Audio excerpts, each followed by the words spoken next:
তো গাইস দেখতেই পাচ্ছ তোমরা, সম্পূর্ণ হয়ে গেছে বন্যা।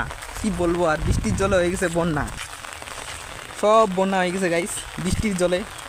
এই বর্ষা নামছে হচ্ছে 1 মাস ধরে, তো বৃষ্টির জলে সম্পূর্ণ হয়ে গেছে।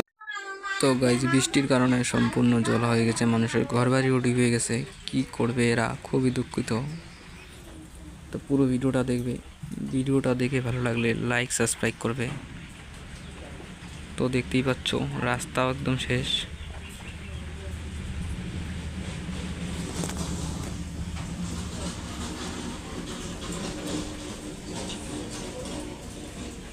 দেখতেই পাচ্ছ বৃষ্টিতে একদম শেষ করে দিয়েছে সব,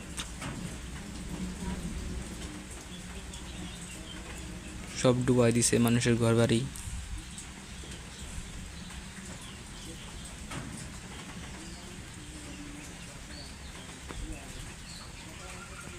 দিক দিয়ে রাস্তা দিয়ে জল যাচ্ছে, ঘরের থেকে একদম বেরিয়ে জল যাচ্ছে, একদম পুরা জল যাচ্ছে দিক দিয়ে।